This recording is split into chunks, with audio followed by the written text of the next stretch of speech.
So Charlie Kirk has a radio show. Every now and then we like to poke fun at it when he says something silly. And today's one of those days. So he went, his thing is standard right-wing talk radio stuff. Democrats bad. Aren't I so intelligent? Wow. Brilliant, Charlie. Thank you very much. So here he is with a comment that went viral. And I think these comments from Chuck Schumer are important because I want every Republican out there to realize that when the Democrats are winning, they are rubbing it in our face. And some Republican senators are now coming up and they are stunned. How dare he do this? You think we're still living in the same country, don't you? Senators from South Dakota, Senator Portman. You think we're still living in the 1980s where the Democrats actually want what's best for America? The Democrats want to destroy the country. We know this. This is not new stuff. It's not profound thinking. They want to see America completely obliterated, the Constitution shredded, and remade in their own San Francisco-Brooklyn-Malibu-Manhattan image, where there is no cultural identity, where you live in sexual anarchy, where private property is a thing of the past, and the ruling class controls everything. We know this. And Schumer is willing to get there. Schumer is willing to get it done. Republicans are not. Republicans are trying to protect a country that no longer exists. Just the idea that Chuck Schumer is some sort of crusader who's willing to fight for his beliefs is the most hilarious thing I've ever heard. Chuck Schumer is a meek child, in my opinion. But putting that aside, let's not bury the lead. Democrats want you to live in sexual anarchy.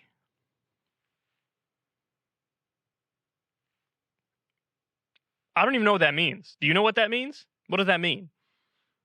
Everybody has sex with everybody all the time. It's willy-nilly. It's just like as common as saying hello to one another. That would be kind of awesome, wouldn't it? No, I'm just kidding. I'm just kidding. But honestly, I don't know how you expect to grow your no pun intended using the word grow your audience size when you are proudly taking an anti-sex position. I want you to sit there and be totally unfuckable 24/7, just like me, Charlie Kirk. This is my ideology. In my utopia, nobody gets laid. Nobody gets laid, or if you do get laid, you have sex once with your wife for procreation in missionary, and that's it. That's it. You teach your kids that sex is evil and terrible and wrong and horrendous, but you should save it for the person that you love the most. That's a fun little contradiction, isn't it? Oh my God, this thing is gross. Why would you ever do this? You should do it with the person who you love more than anybody ever. What? Okay, so Democrats want you to live in sexual anarchy. They always make Democrats sound so much cooler than they are. As if Chuck Schumer's out there like, okay, I'm going to propose the Blowjobs for All Act. Thank you very much. I'm Chucky Schumer. Democrats would be a lot cooler if they were in favor of, quote, sexual anarchy. So there were some dog whistles there. He says Democrats want us to live in a country with no, quote, cultural identity. What does that mean, Charlie? Because, I'm no genius, and maybe I'm reading between the lines too much here. You guys tell me. But no cultural identity sounds a lot like, we got a lot of brown and black people coming in here. I'm not so sure I like that. Of course, he would dodge and say that's not what he's saying. But I think the dog whistle, in my opinion, seems relatively clear. He says Democrats want private property to be a thing of the past. I don't know where he gets this from. Like, are there some lefties online who maybe want that to be the case? Sure. I would imagine there's a group of tankies or far-left people who say abolish all private property or whatever. I'm sure that's the case. But not a single elected Democrat, from the furthest left to the most right-wing, wants private property as if AOC is proposing a bill to abolish private property. That strikes me as absolutely absurd. I like how he brings up the Democrats want the Constitution shredded as if, George W. Bush and Donald Trump were protectors of the Constitution. They arguably ripped it up more than anybody ever.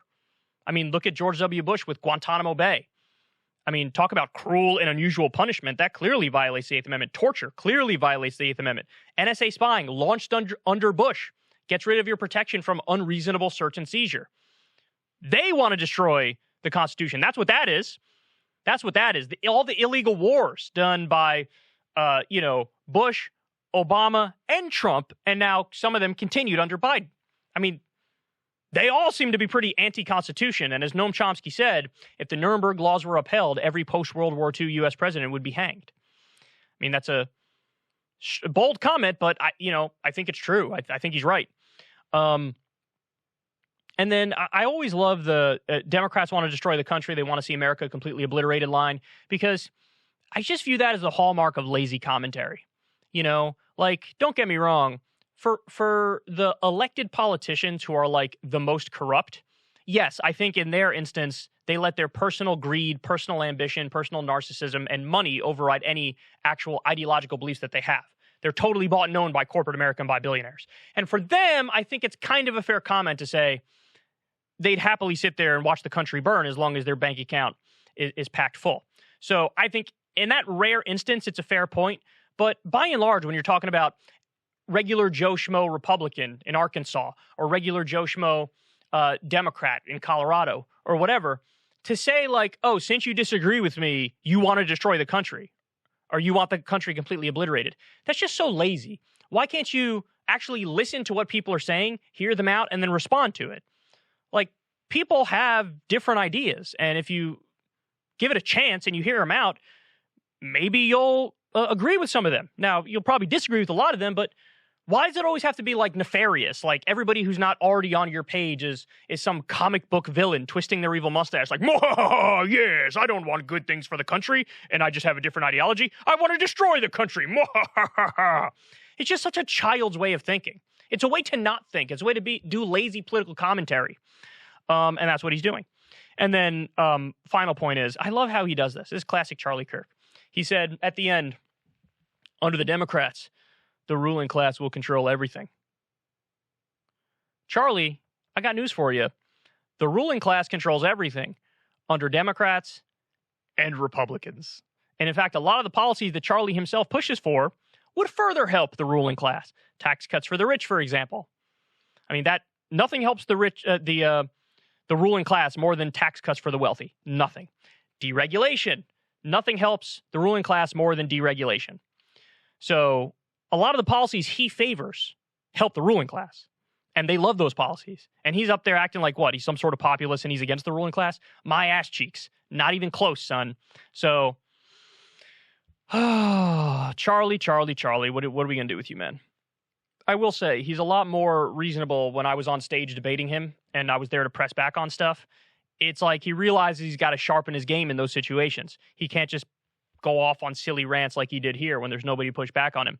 But having said that, no, even in the debate, he still said many ridiculous things, and it made it fun to do that debate. Hey, y'all, do me a favor and like and subscribe. It helps out big time in the algorithm. Click the bell as well for notifications when videos drop, and watch that video on screen right now. You know you want to.